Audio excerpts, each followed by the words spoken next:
یہودیت کا ایک نیا لبادہ ہی شیعت ہے کہ شیعہ کیا ہے، کب نکلا یہ فتنہ، ان کے اعتقادات کیا ہیں، انہوں نے کیا کیا ذکر پہنچائے، کیا کیا تکلیفیں پہنچائے، اہل سنت سے اور شیعہ سے کیا اختلافات ہیں اصل میں، اور ان کے آنے سے اسلام کو کس طرح نقصان پہنچا، اس پورے پس منظر کو سمجھنا ہے تو میں نے جو پہلے دے دیا اس کو اچھی طرح سمجھ لو۔ پورے 23 سال سے جن کے دل میں پھپولے اٹھ رہے تھے یہ کیسے اسلام کو دبائیں، وہ حضرت عثمان کے خلافت میں انہیں موقع ملا تو ایک یہودی ان نسل جس کا نام عبداللہ بن سبا تھا، یہ علل اعلان مسلمان ہوتا ہے یمن میں اور آتا ہے مدینے کو، اور سب سے پہلا فتنہ جو لے آتا ہے وہ یہ کہ جتنے خلفاء ہیں، خواہ وہ ابو بکر تھے، خواہ وہ عمر تھے، خواہ عثمان اس وقت موجود ہیں، سب کے سب ظلماً انتقاماً اللہ کے رسول کی خاندان سے خلافت چھین لیے۔ اصل خلافت نبوت کے بعد کسی کو آنا تھا تو وہ حضرت علی کو آنا تھا، یہ نعرہ لگائے۔ یہ کیسا معاملہ ہے، کیوں اتنی جہالت برتتے ہو؟ کم از کم اپنے دشمنوں کو تو پہچانو کہ کون دشمن ہے کون دوست ہے۔ آج یہ لابی صہیونیت اور شیعیت یہ دونوں مل کے مسلم امت کے اوپر ایک جال بن چکی ہے۔ اگر ہم اس خطرے کو نہ بھاپیں گے تو یاد رکھو بہت جلد یہ لوگ جو مقدس مقامات ہیں اس کو بھی نہ چھوڑیں گے، جو کہ حال میں ہمارے واقعات ہو چکے ہیں۔ حج کے دوران، رمضان کے دوران ان کی سازشیں بڑھتی جاتی ہیں۔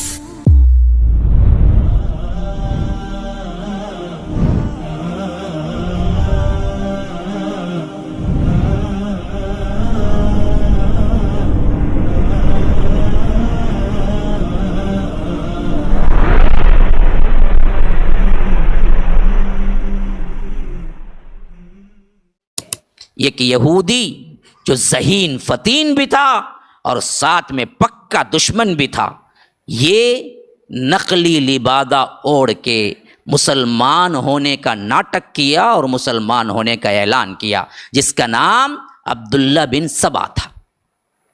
سبائی فتنہ، یہ سبائی فتنہ ہی آگے جا کے شیعہ کا فتنہ بنا۔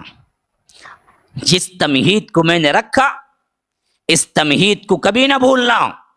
اب جو میں بتانے والا ہوں شیعت کے بارے میں کہ شیعہ کیا ہے، کب نکلا یہ فتنہ، ان کے اعتقادات کیا ہیں، انہوں نے کیا کیا ذکر پہنچائے، کیا کیا تکلیفیں پہنچائے، اہل سنت سے اور شیعہ سے کیا اختلافات ہیں اصل میں، اور ان کے آنے سے اسلام کو کس طرح نقصان پہنچا، اس پورے پس منظر کو سمجھنا ہے تو میں نے جو پہلے دے دیا اس کو اچھی طرح سمجھ لو۔ یہودیت کا ایک نیا لبادہ ہی شیعت ہے۔ نمبر 1 اچھی طرح سمجھ لو، شیعہ کون ہے؟ یہ وہی یہودی ہیں جنہوں نے اللہ کے رسول کی زندگی میں، خاص کر مدنی زندگی کے 10 سال سے، حضرت ابو بکر کے 2.5 سال سے، حضرت عمر کے 10 سال سے، گویا کہ پورے 23 سال سے جن کے دل میں پھپولے اٹھ رہے تھے یہ کیسے اسلام کو دبائیں، وہ حضرت عثمان کے خلافت میں انہیں موقع ملا تو ایک یہودی ان نسل جس کا نام عبداللہ بن سبا تھا، یہ علل اعلان مسلمان ہوتا ہے یمن میں اور آتا ہے مدینے کو، اور سب سے پہلا فتنہ جو لے آتا ہے وہ یہ کہ جتنے خلفاء ہیں، خواہ وہ ابو بکر تھے، خواہ وہ عمر تھے، خواہ عثمان اس وقت موجود ہیں، سب کے سب ظلماً انتقاماً اللہ کے رسول کی خاندان سے خلافت چھین لیے۔ اصل خلافت نبوت کے بعد کسی کو آنا تھا تو وہ حضرت علی کو آنا تھا، یہ نعرہ لگایا، حضرت علی کو چڑھایا اور تمام صحابہ کو گرایا، خلافت کا نعرہ لگایا، کہا کہ ہر نبی کا ایک جانشین ہوتا ہے جس کو نبی جانشین بناتے ہیں، اور نبی نے جن کو بنایا وہ حضرت علی ہیں، ابو بکر ان پر ظلماً غاضب ہو کے خلیفہ بنے۔ عمر نے بھی وہی کام کیا، عثمان تو اب کر رہے ہیں جن کو نہیں چھوڑنا چاہیے۔ ہمارا تن من دھن لگا کہ عثمان کو یا تو اتارنا، اگر نہیں اتریں گے تو قتل کریں گے ہم۔ یہ سوچ سب سے پہلے ان لوگوں میں پھیلایا جو کہ ابھی نئے نئے مسلمان ہوئے تھے، خاص کر ایران میں اس کا بہت معاملہ چلا۔ کیوں؟ ایران میں بھی سلطنت، باپ کی سلطنت بیٹے کو ملتی تھی، بیٹے کو سلطنت اس کے بیٹے کو ملتی تھی، اس کے بیٹے والا اس کا بیٹا آتا تھا، یہ نسلی سلطنت تھی، وہ بھی دیکھ چکے تھے۔ تو انہوں نے کیا کیا؟ بالکل صحیح کہتا ہے، غلط کوئی بات نہیں۔ پورے دنیا کے اندر باپ مرا تو بیٹا آتا ہے، خاندان کا آتا ہے، اللہ کے رسول کو بیٹا نہیں تو کون آنا چاہیے؟ داماد آنا چاہیے، یہ داماد ہی ہیں۔ اب مسئلہ یہ تھا جو ایک بیٹی کے داماد ہیں، جو وقت خلیفے میں تھے وہ 2 بیٹی کے داماد تھے۔ علی کو تو اللہ کے رسول صلی اللہ علیہ وسلم حضرت فاطمہ کو دیا تھا، عثمان کا حال تو یہ تھا کہ اللہ کے رسول نے حضرت رقیہ کو بھی دیا تھا، ام کلثوم کی بھی انہی کے نکاح میں دیا تھا، یہ بھی داماد تھے۔ تو بدبخت نے ایک جھوٹی من گھڑت حدیث نکالی، کہا کہ نہیں، اللہ کے رسول صلی اللہ علیہ وسلم نے اپنی زندگی میں صاف کہہ دیا، ہر نبی کا ایک وصی ہوتا ہے جس سے وصیتیں کی جاتی ہے، اور حضرت علی کو خود اللہ کے رسول نے وصیت کر کے گئے تھے۔ اور بعض وہ احادیث کو بھی جامع پہنایا جس میں اللہ کے رسول نے تاکیداً حضرت علی کے لحاظ سے چند اضافی جملات کہے، ایسے بہت سے جملے ہر صحابی کے لیے اللہ کے رسول نے کہے، اس معاملے میں ان کی فضیلت بڑھ کر ہے۔ بس اس کا مطلب یہ نہیں کہ وہ تمام صحابہ میں سے افضل ہو گئے، تمام صحابہ میں افضل ابو بکر ہی ہیں۔ جیسا کہ حجۃ الوداع سے واپس آ رہے تھے، غدیر خم ایک جگہ کا نام ہے، وہاں پر خطبہ دیا، اور خطبے میں خاص کر اپنے خاندان کی اہمیت بتاتے ہوئے کہا، من کنت مولاہ فعلی مولاہ، جو میرا مولا ہے، میرا دوست ہے، وہ علی کا بھی دوست ہے۔ یہ شیعہ نے یہ وہ حدیث پکڑی اور اسی پہ پوری عمارت کھڑی کر ڈالی۔ بالکل سید، ہم بھی مانتے ہیں یہ ایک اعزاز تھا جو اس وقت اللہ کے رسول صلی اللہ علیہ وسلم نے حضرت علی کے لیے دیا تھا کہ میرے خاندان اور میرے علی کا بھی لحاظ کرو، کیونکہ یہ میرے بچپن کے ساتھی اور رشتہ دار ہیں۔ اور خصوصیت سے ہاتھ پکڑ کے کہا، من کنت مولاہ فعلی مولاہ، کہ جو میرا دوست بنے گا وہ حضرت علی کا بھی دوست ہوگا۔ تو ان بدبختوں نے مولا کے لفظ سے نکالا کہ اللہ کے رسول صلی اللہ علیہ وسلم نے باقاعدہ ان کو خلافت لکھ کے دے دی تھی، ابو بکر نے دراصل اس بات کو چھپا لیا تھا۔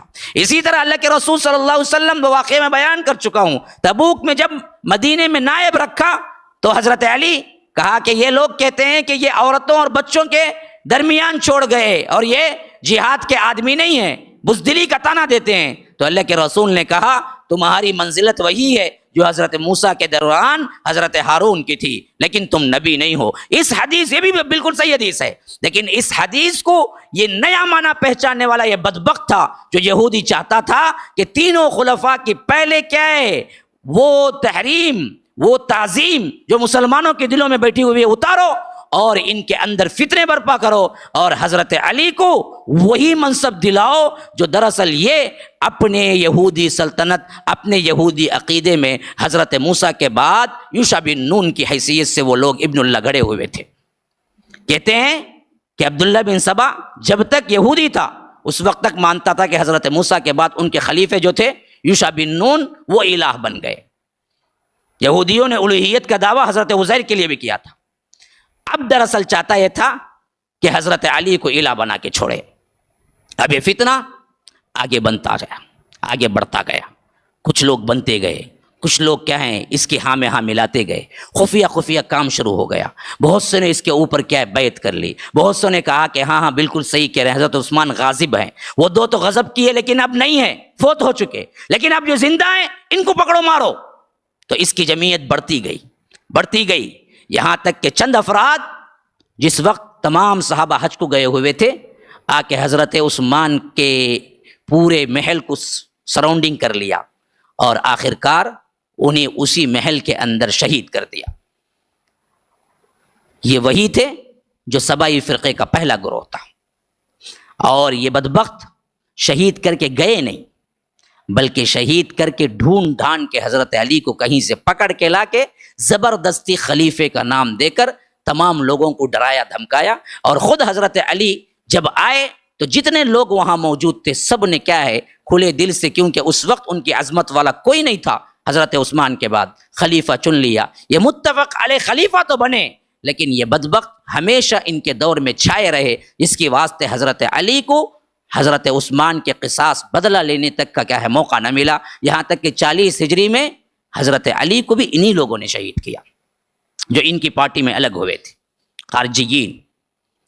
اب یہ علاقہ، یہ مسئلہ حکومت کے لحاظ سے بڑھ گیا۔ پہلے کیا تھا؟ سطحی تھا، پھر کیا ہوا؟ مضبوط بنا، پھر کیا ہوا؟ امارت میں آیا، پھر کیا ہوا؟ خلیفے ہی کو قتل ہو گیا، پھر کیا ہوا؟ پوری حکومت پر ہی بیٹھ گئے۔ اب حکومت کیا ہے؟ ان کے ہاتھوں میں تھی، یہاں تک کہ حضرت علی شہید ہوئے 40 میں، تو ادھر حضرت حسن کو سپورٹ کر کے ان کو کیا ہے سب سے زیادہ مجبور کر دینے والے بدبخت جو تھے وہ یہی لوگ تھے جو سبائی فرقہ تھا، جو ڈائریکٹ حضرت علی کے زمانے میں آ کے کہتے تھے تم ہی اللہ ہو۔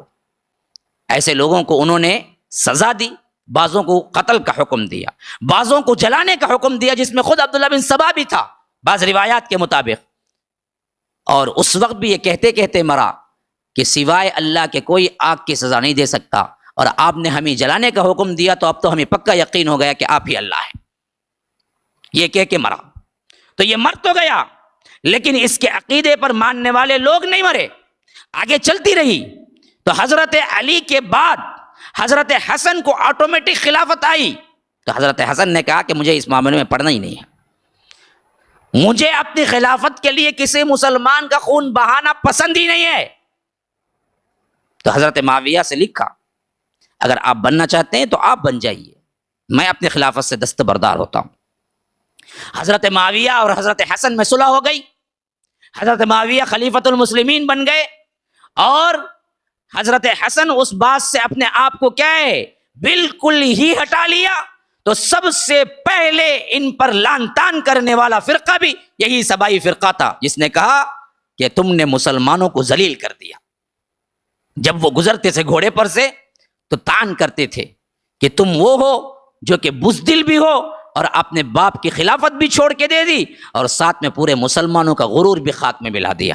اے مذل المومنین، اے مومنون کو ذلیل کرنے والے، اس طرح کا خطاب کرتے تھے، جس کی وجہ سے حضرت حسن کوفہ ہی چھوڑ کے چلے جانا چاہتے تھے، لیکن نام ان کا یہی تھا کہ ہم حضرت علی سے محبت کرنے والے ہیں، اور شیعہ کا مطلب ہے محبت کرنے والا، پیروی کرنے والا، اتباع کرنے والا۔ تو یہ شیعہ نے علی کہلائے۔ سبائی فرقہ ایک طرف گم ہو گیا، اب یہ سبائی فرقے کا نیا نام جو تھا وہ شیعہ تھا، اور شیعہ کا مطلب تھا محبت کرنا، لیکن محبت کیسے؟ تمام صحابہ کی نفرت کرو، صرف حضرت علی کو کیا ہے امام مانو۔ سب سے پہلا عقیدہ اہل سنت اور شیعوں میں اختلاف کا کیا بنا؟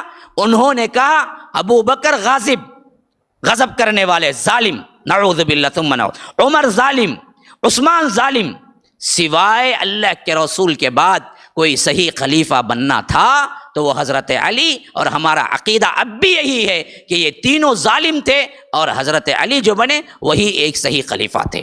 اہل سنت کا عقیدہ یہ ہے کہ اللہ کے رسول کے بعد ابو بکر سب سے پہلے فضیلت والے خلیفہ، دوسرے خلیفہ عمر، تیسرے عثمان جو مظلوم شہید ہوئے، اور چوتھے حضرت علی۔ یہ اہل سنت کا عقیدہ ہے۔ شیعت کا عقیدہ یہ ہے کہ بلا فصل اللہ کے رسول کے بعد حضرت علی خلیفہ ہے۔ یہی پہلا عقیدہ ہم میں اور ان میں ٹکرانے والا ہے، جو بنا یہودیت سے، جس کا بانی عبداللہ بن سبا۔ یہ بدبخت جو بنا، جس یہودی لابی کا یہ ایجنٹ تھا، اور جس حیثیت سے اللہ کے بعد حضرت علی کو الہ کہنے والا بدبخت تھا، اس کے بارے میں کھل کے شیعوں نے خود لکھا اپنی کتابوں میں آگے چل کر کہ تمہارا بانی کون ہے۔ بھائی پوچھا جاتا نا، کوئی بھی فرقہ ہو تو ہم پوچھتے کہ تیرا بڑا کون ہے، تو کس کو مانتا ہے، کہاں سے آئے شیعہ؟ تو یہ چیز جب ان سے پوچھی گئی تم کون ہو، تم کیوں اہل سنت میں کیا ہے ایک الگ فرقہ اٹھے، تم نے کیوں بلا فصل حضرت علی کو خلیفہ مانا، تمہارے عقائد کیا ہے، تمہارا بانی کون ہے؟ تو انہوں نے برملا اپنے بارے میں لکھا کہ ہمارا بانی اور ہمارا سب سے بڑا عالم، سب سے بڑا شیخ کون ہے؟ عبداللہ بن سبا ہے. یہ ان کی کتابوں میں انہوں نے باقاعدہ لکھا ہوا ہے. جس عبداللہ بن سبا کے بارے میں پوری تاریخ گواہ ہے کہ جس نے برملا کیا ہے، فتنے اٹھائے، حضرت عثمان کو شہید کیا، حضرت علی کو سامنے آ کے اللہ کہا، اور اس کے ساتھ ساتھ پورے بدعات نکالے، اور حضرت علی نے اسے جلا کر ختم کیا. اس کے بارے میں شیعوں کا عقیدہ یہ ہے کہ یہی ہے جو ہمارا بانی ہے. تو یہی ہے ہمارا بانی ہے جو کہ 40 سال کے بعد 40 ہجری میں یہ پورے آب و تاب کے ساتھ یہ فتنہ آگے بڑھا. اب سنو، اس کو سب سے بڑی اہمیت، اور ان لوگوں کو ہمارے اندر ذہنوں کے اندر ان کے اپنی بنیادوں اور عقائد کو بھرنے کا موقع کب ملا؟ آگے جا کے 20 سال بعد. یہ سب سے اہم تاریخ ہے جو تاریخ کے حصے میں ہم کو سمجھنا ہے. اللہ کے رسول صلی اللہ علیہ وسلم کے 40 سال بعد نبوت کی جو خلافت چل رہی تھی علی منہاج النبوہ وہ ختم ہو گئی. حضرت حسن نے جو کہ ملنا تھی صاف ہاتھ اٹھا لیا، مجھے یہ خلافت نہیں چاہیے. حضرت معاویہ کو خوش ہو کے دے دیا، اور حضرت معاویہ نے 20 سال حکومت کی، 40 سے لے کر 60 تک. پوری امت متحد تھی. اندرونی طور پر سازشیں کرنے والا کوئی گروہ تھا تو یہی شیعی گروہ تھا جو یہودی تھا، اب نیا نام اس کا شیعہ تھا. انہوں نے دیکھا حضرت حسن کو کہ پھر اکسانے پر، معاہدہ توڑنے پر بہت زیادہ اکسایا. کہا کہ تم نے غلطی کر دی، معاویہ کے اوپر حملہ کرو، جنگ کرو. حضرت حسن نے کہا کہ میں ایک بار کہہ چکا ہوں، میں دے چکا ہوں، میری کوئی خلافت نہیں ہے اب. اور اس حدیث کے مصداق بن گئے جو چھوٹے پن میں اللہ کے رسول صلی اللہ علیہ وسلم ان کے سر پہ ہاتھ رکھ کے کہا کرتے تھے، یہ میرا بیٹا سید ہے، سردار ہے. جو 2 مسلمانوں کے بڑے گروہ جب آپس میں لڑ پڑیں گے تو یہ میرا بیٹا صلح کرے گا. کب کہا تھا اللہ کے رسول نے؟ آج سے 40 سال پہلے کہا تھا، جب یہ چھوٹے بچے تھے، بھاگ دوڑ کرتے آتے تھے. اللہ کے رسول حضرت فاطمہ کے گھر میں آتے تو گود میں آ کے بیٹھ جاتے تھے. تو اللہ کے رسول حضرت حسن کے سر پہ، کندھے پہ ہاتھ پھیرتے پھرتے کہتے، اے میرا بیٹا سید ہے، اے میرا بیٹا سید ہے. جو مسلمانوں کے 2 بڑے گروہ جو لڑ رہے ہوں گے ان کے اندر صلح کروائے گا. تو بیائی نہیں اللہ کے رسول کے اس پیشن گوئی کے مصداق 40 ہجری میں جب دونوں مسلمان حضرت علی اور حضرت معاویہ کے درمیان جو جنگ تھی، اس کو حضرت حسن نے اپنے آپ کو قربان کر کے کہا کہ مجھے کوئی خلافت نہیں چاہیے، آپ اٹھا لیجئے، ہم بس امن سے رہیں گے، صلح کر کے رہیں گے. لیکن یہ فتنہ باز حضرت حسن پر دباؤ ڈالتے رہے کہ آپ اس معاہدے کو توڑو اور حضرت معاویہ پہ حملہ کرو. انہوں نے کہا کہ یہ کبھی نہیں ہو سکتا، خاندان نبوت کبھی خلاف ورزی نہیں کر سکتا. یہاں تک کہ جب دیکھا کہ حضرت حسن مان کے نہیں دے رہے تو کسرا کی بیٹی ایک تھی یزدجرد، جو آخری کسرا کا بادشاہ تھا، اس کی بیٹی وہ تھی جو کہ لونڈی بن کے ایران کے جنگوں میں حضرت عمر کے زمانے میں آئی تھی، جس کا نام تھا شہربانو. یہ شہزادی تھی، انتہائی خوبصورت تھی. تو حضرت حسن ان کے حصے میں آئی. حضرت عمر نے جب تقسیم کیے لونڈیوں کو تو یہ لونڈی جو شاہانہ طور پر شاہی لباس میں تھی تو حضرت عمر نے کہا کہ اس کے مستحق تم ہو، تو حضرت حسن کو دیا تھا جو ان کی بیوی بنی. تو یہ بھی ایرانی. پھر غور کرو، حضرت عمر کو مارنے والا ایرانی جو یہودی لابی کا ایجنڈا تھا. پھر جب انہوں نے دیکھا کہ حضرت حسن مان کے نہیں دے رہے ہیں، مسلمانوں میں فساد نہیں کر رہے ہیں، مسلمانوں پر کیا جنگ نہیں کر رہے ہیں، تو انہوں نے کیا کیا؟ یہی شہر بانو کے ہاتھوں زہر دے کر حضرت حسن کو مار دیا. بیوی نے خود زہر دیا، جو کہ ایران کے بادشاہ کی بیٹی جو ان کے نکاح میں تھی، یزدجرد کی بیٹی تھی. آ گیا پھر وہی ایجنڈا. یہ شیعہ اصل یہودیت ہے، ایرانیت ہے. اور آج بھی شیعہ ایران ہے. پوری دنیا میں شیعہ ہے کہاں؟ حکومت کہاں ہے اس کی؟ ایران. یہ آج کا نہیں ہے، یہ بہت پرانا اندر کا معاملہ ہے. اس کو سمجھنا ہے اہل سنت ہمیشہ. کبھی بھائی بھائی نہیں ہو سکتے. یہ تو ہمارے این سے این بجا دیں گے اگر موقع ملے. یہی ہو رہا ہے شام میں. شام میں وہ مظلوم بچے کیا پاپ کیے اس بدبخت کا جو بشار الاسد ہے؟ کیوں؟ یہ غالی شیعہ ہے، یہ شیعوں میں بھی بڑا غالی درجے کا شیعہ ہے جو ڈائریکٹ حضرت علی کو اللہ بولتا ہے. کیونکہ شیعوں میں بھی 4-5 الگ الگ فرقے بنے، ان میں زیدیہ بھی ہیں، ان میں اسماعیلیہ بھی ہیں، ان میں اثنا عشریہ بھی ہیں، ان میں علوی بھی ہیں، اور یہ بشار الاسد جو ہے نا وہ علوی ہے جو ڈائریکٹ حضرت علی کو اللہ بولتا ہے. اسی وجہ سے یہ بدبخت سنیوں کو مارنا اس کے نزدیک عبادت ہے جو وہ شام میں کر رہا ہے. تو یہ چیز ان کے لابی میں ہے کہ مسلمانوں کو، اہل سنت کو مارو، اہل سنت میں فساد بھڑکاؤ. تو جب انہوں نے دیکھا کہ حضرت حسن اس پہ راضی نہیں ہوئے تو انہوں نے خود بیوی کے ہاتھوں میں زہر دے کے حضرت حسن کو کیا ہے مروا دیا، شہید ہو گئے. یہ 50 ہجری کا واقعہ ہے. 50 میں حضرت معاویہ کے 10 سال ہو چکے تھے. اب انہوں نے دیکھا کہ اس پر بھی کوئی بڑا معاملہ نہیں ہوا. حضرت معاویہ کی حکومت بڑی مضبوط تھی رضی اللہ عنہ، کہ انہوں نے جا بجا دیکھا معاملہ، اب اس سے بڑھ کے کچھ نہیں کر سکتے تھے تو تھوڑی دیر کے لیے خاموشی اختیار کی. پھر 60 ہجری میں حضرت معاویہ کی وفات ہو گئی اور ان کا بیٹا یزید امیر المومنین بن گیا. اور یزید کے بارے میں بہت سے لوگ پہلے سے ہی کیا تھے، معاملہ اختلافی تھا کہ یہ وہ منصب کا اہل ہے یا نہیں ہے، اور موقع اچھی طرح مل گیا.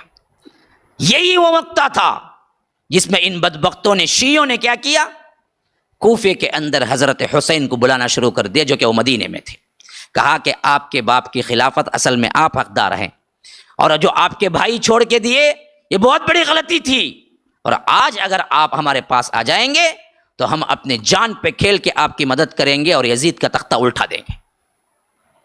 حضرت حسن نے جس وقت وفات پائی اس وقت گویا کہ وصیت کر کے گئے تھے حضرت حسین کو کہ دیکھو تم میرے چھوٹے بھائی ہو، جس طرح ان لوگوں نے مسلمانوں میں لڑانے کے لیے مجھے بیچ میں لایا، کوشش کی، نہیں ہوا تو زہر دیا، اور میں زہر سے مر رہا ہوں مجھے معلوم ہو رہا ہے، اور یاد رکھو تمہارے ساتھ بھی یہی کھیل کھیلیں گے، تم ان کے ساتھ نہ ملنا. لیکن ان بدبختوں نے ایسا ماحول تیار کیا، خطوط پہ خطوط لکھے، ہر دن ایک دن 50 خط آتے تھے، اور معافیوں تلافیوں کے کہ ہم نے کیا کیا، غلطی کر دی، معاف کر دیجئے، حضرت علی کو ہم صحیح طور پر سپورٹ نہ کر سکے، لیکن اگر آج آپ آ جائیں گے تو ہم کیا ہیں، اپنے جانوں پہ کھیل کے آپ کو سپورٹ کریں گے. تو ان خطوں کے وجہ سے، ان بلاؤں کی وجہ سے حضرت حسین آخر مان گئے. سفر اختیار کیا، مدینے سے نکلے، مکہ آئے، مکے میں اہل و عیال جتنے بھی لوگ تھے ان کو لیا، جو کہ کل 80 سے زیادہ لوگ تھے، بس بچے بھی تھے اس میں، عورتیں بھی تھی، سب تھے، لے کے نکل گئے کوفے کی طرف. راستے میں کربلا پڑتا تھا، جہاں یہ نکلے وہاں عبید اللہ ابن زیاد آیا. یہ بدبخت ترین شخص، ایسا ظالم تھا جو خلافت امیہ کی طرف سے گورنر بن کے آیا تھا، یزید کی طرف سے، اور ایسا بدبخت تھا کسی کو قتل کرنے پہ شکتا ہی نہیں تھا. جب اس نے دیکھا کہ بہت سے لوگ حضرت حسین کو بلانے والے ہیں تو کہا کہ سب اندر آؤ.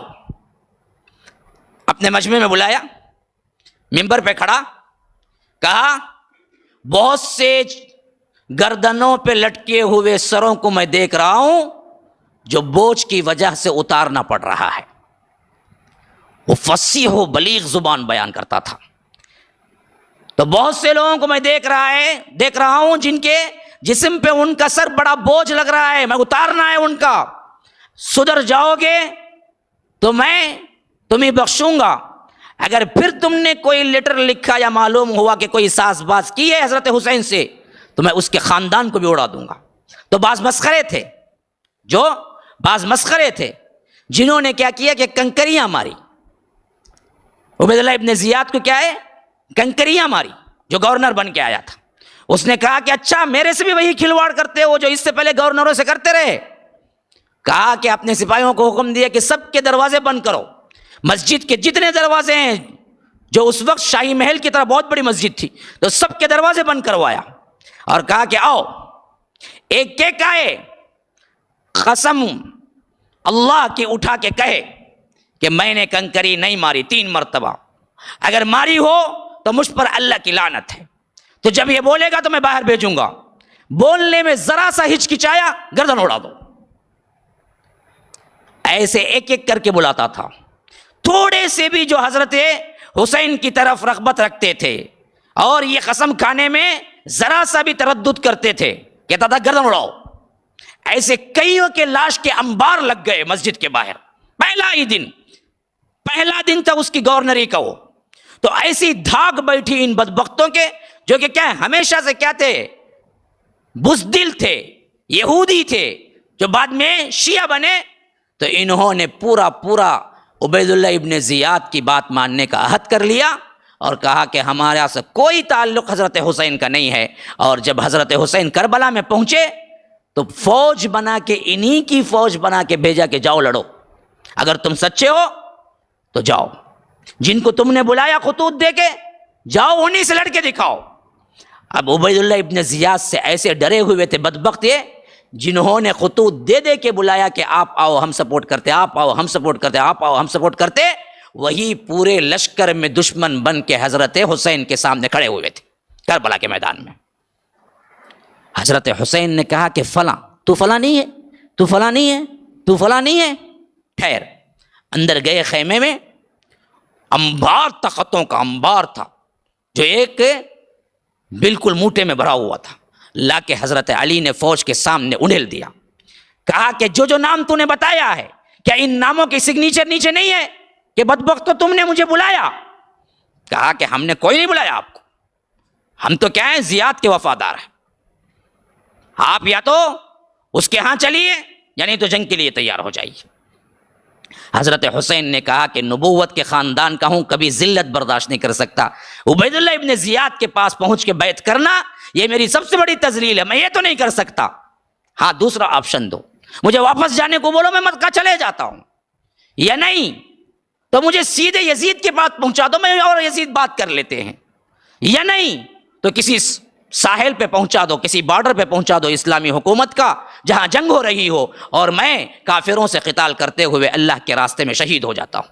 کہا کہ یہ تینوں ریکویسٹ ہم نہیں مانتے, ہم ایک ہی بات کہتے ہیں کہ آپ قیدی بن کے چلے عبید اللہ ابن زیاد کے پاس, یا نہیں تو ہم آپ سے جنگ کریں گے. حضرت حسین نے کہا کہ یہ برداشت نہیں کر سکتا میں کہ آج کا آنے والا وہ بھی ہے جو اموی خلافت کا کیا ہے, ظالم ایک گورنر ہے, اس کے آگے میں ہاتھ بن کے کھڑا ہونا یہ میری تذلیل ہے, میں نہیں آ سکتا. تو آخرکار یہی بدبختوں نے جنہوں نے بلایا حضرت حسین سے قتال کیا اور حضرت حسین کو مارا, اور یہاں تک ظلم دشمنی نکالی کہ اللہ کے رسول صلی اللہ علیہ وسلم کے نواسے کو الگ دھڑ الگ سر کیا, اور دھڑ کو جسم کو گھوڑوں کے سموں تلے رون دیا, اور خالی سر کو تھیلے میں ڈال کر ابن زیاد کے محل میں پہنچایا, اور کہا کہ جس کو تم مانگتے تھے آج ہم لا کے ثبوت واضح کر دیے کہ ہم تیرے وفادار ہیں, ہم حسین کے وفادار نہیں ہیں. بدبخت نے روایتوں میں آتا ہے کہ حضرت حسین کے لبوں پہ چھڑی ماری عبید اللہ ابن زیاد نے, کہ اس وقت ایک صحابی موجود تھے, کھڑے ہو گئے, کہا کہ بدبخت یہ وہ ہونٹ ہیں جن کو اللہ کے رسول پیار کرتے تھے, تو اس پہ چھڑی مار رہا ہے. تو تب کہیں جا کے عبید اللہ ابن زیاد خاموش ہوا.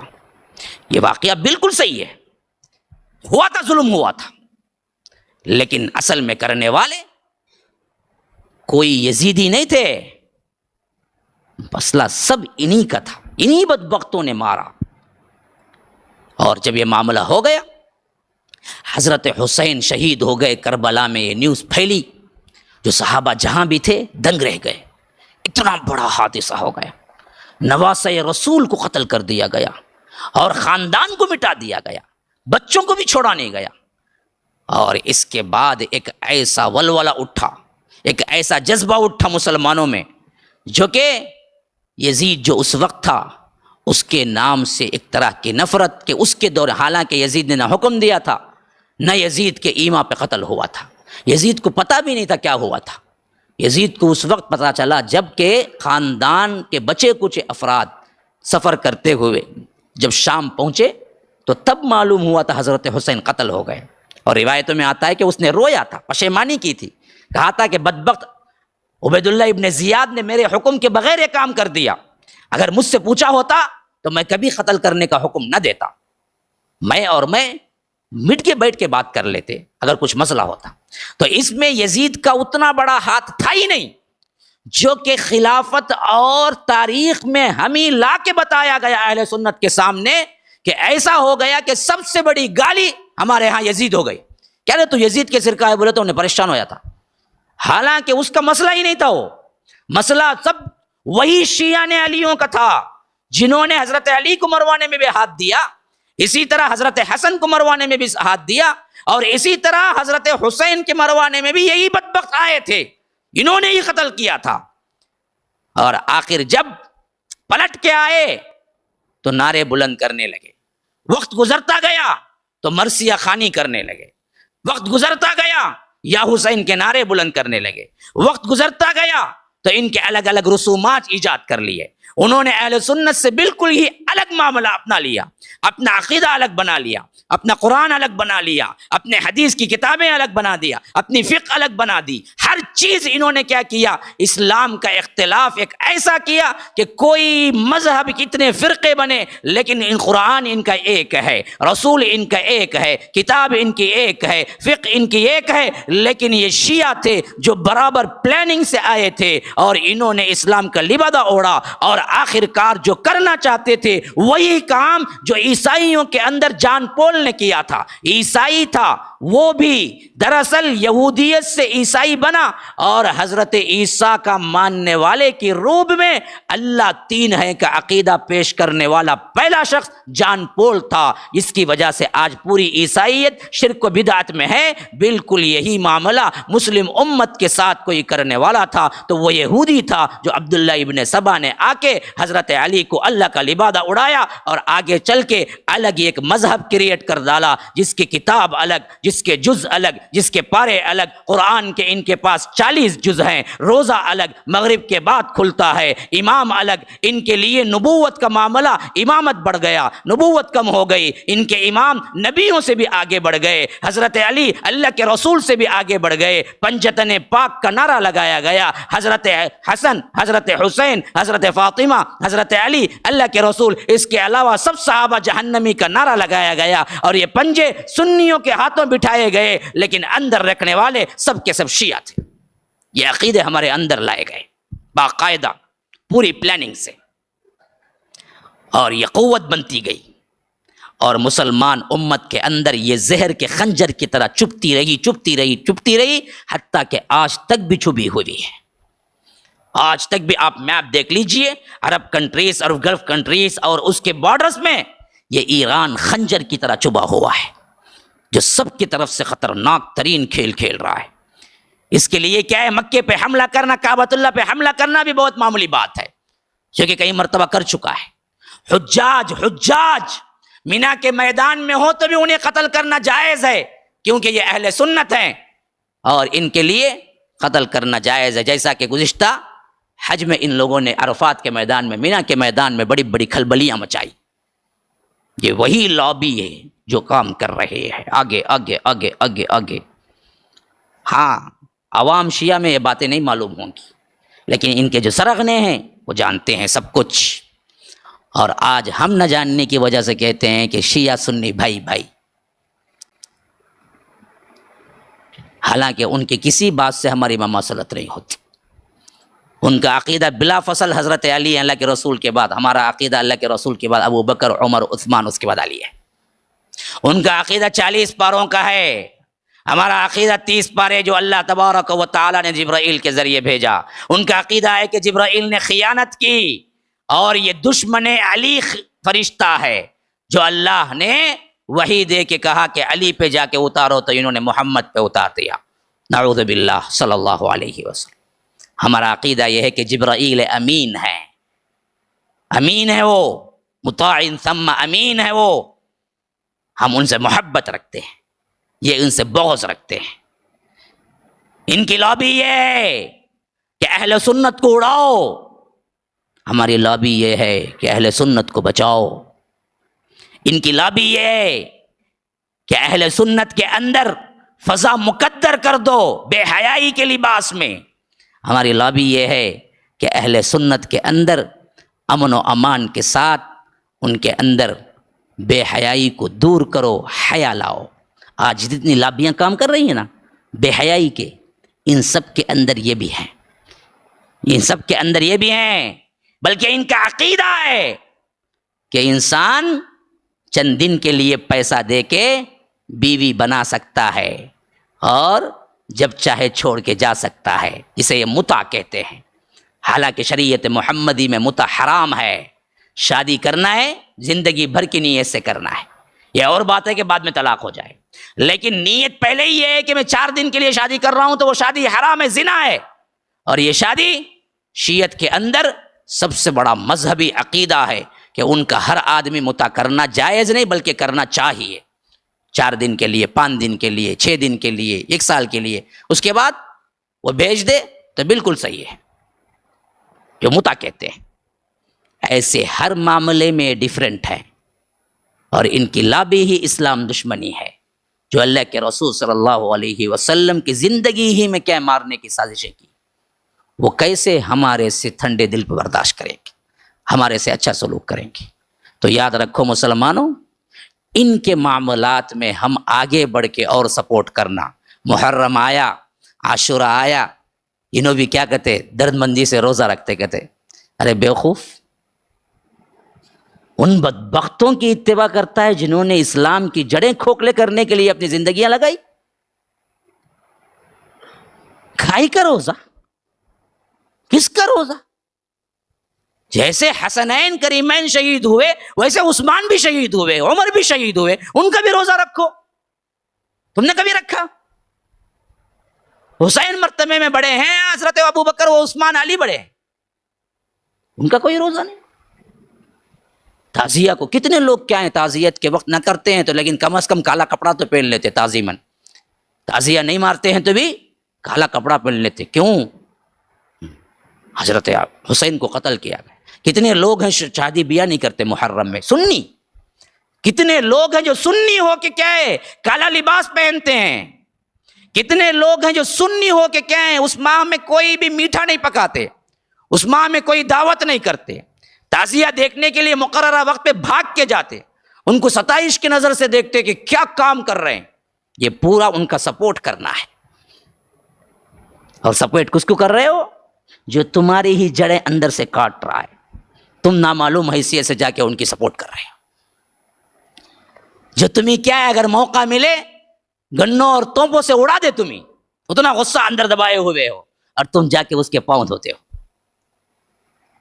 یہ کیسا معاملہ ہے؟ کیوں اتنی جہالت برتتے ہو؟ کم از کم اپنے دشمنوں کو تو پہچانو کہ کون دشمن ہے، کون دوست ہے۔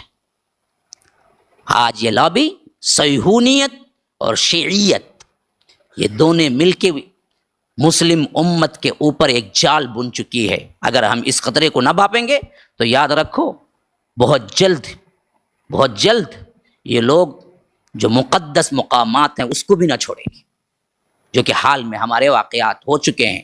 حج کے دوران، رمضان کے دوران ان کی سازشیں بڑھتی جاتی ہیں، تو جب تک ہم اس کا احساس نہیں کریں گے ہم اپنے بچاؤ کے لیے کچھ نہیں کر سکیں گے۔ اللہ رب العزت ہمیں وہ فہم دے، وہ طاقت دے، وہ آنکھ دے جو کہ دشمن کو دشمن پہچاننے کی طاقت ہو، جو دوست کو دوست پہچاننے کی طاقت ہو۔ اللہ صراط مستقیم پر قائم رکھے۔ ھذا وباللہ التوفیق، وصلی اللہ وسلم علی نبینا محمد۔ اسأل اللہ لی ولکم ولسائر المسلمین من کل ذنب فاستغفروہ انہ هو الغفور الرحیم۔